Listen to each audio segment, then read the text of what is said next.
welcome to the channel of Digital to Real.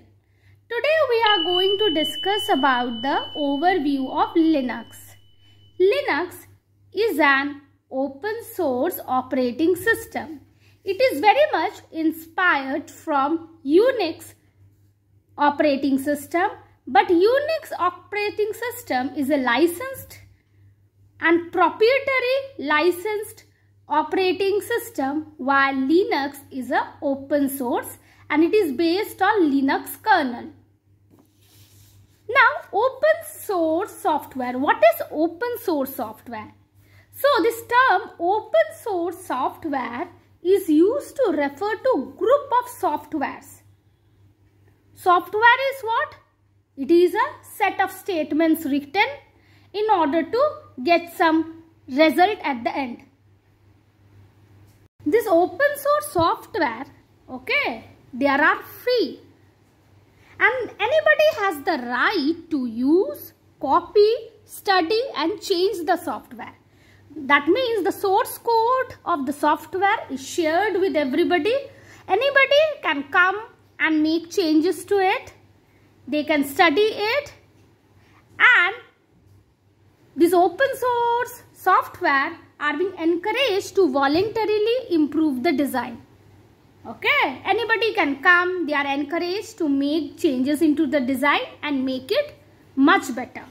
But in practice, the major open source software projects are under public peer review. And they are under consideration from maintainers. Means, though anybody can come and make changes into it, but those changes does not go into repository. Means they don't go into the final version.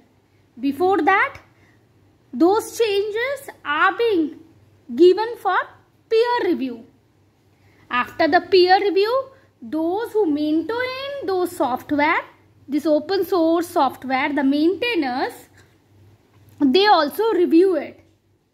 And then only it go for final entry into the code.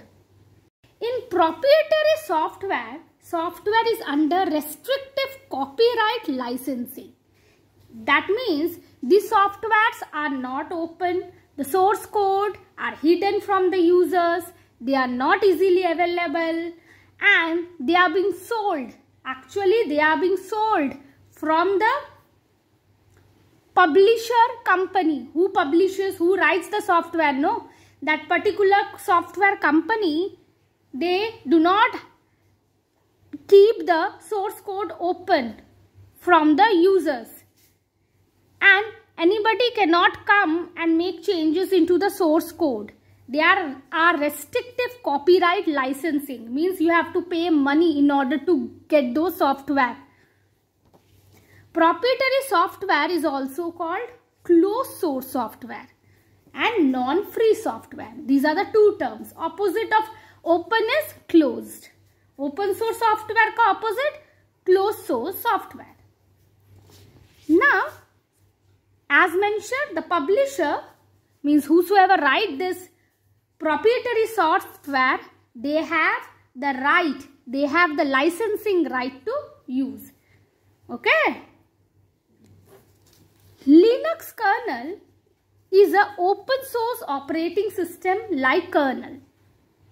So, as mentioned that Linux is an open source operating system based on Linux kernel.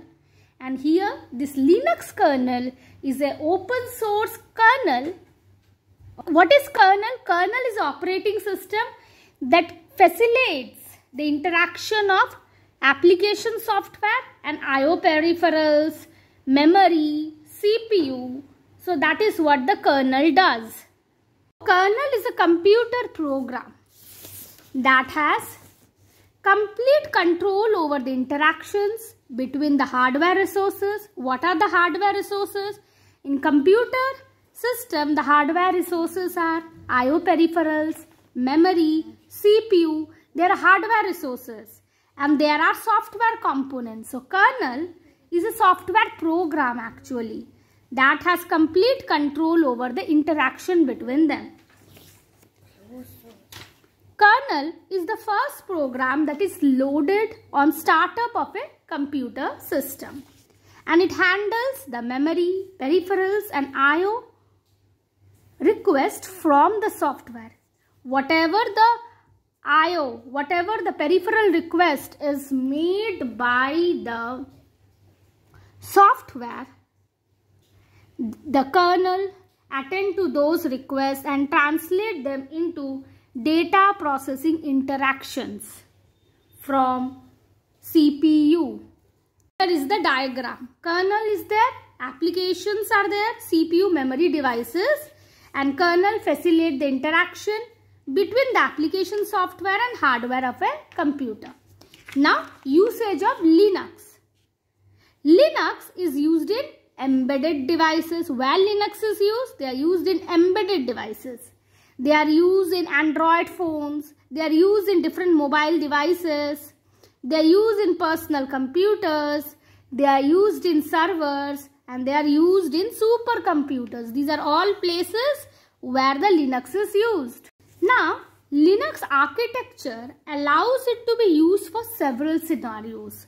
So, whatever the Linux architecture we have, that can be made suitable for several scenarios. Using a family of simple commands, we can make use of simple set of commands. Okay, with the help of those commands, we can make the Linux architecture suitable for any scenario. We need not to manually change the source code of the Linux before compilation. Let's go and see the difference between the Linux and Unix. So Linux is open source and is developed by Linux community. Unix was developed by AT&T Labs and not open source. Unix is licensed. GUI supported by Linux are KDE and GNOME. And Unix was initially a command-based operating system. Most of the distributions have GNOME. So the distribution of the Unix, they have now GNOME GUI interface. Now, the bash shell is default shell for Linux, while for Unix, Bourne shell is the default shell. Number 4. The target processor for Linux was initially Intel's x86 hardware processor, means 8086 processor.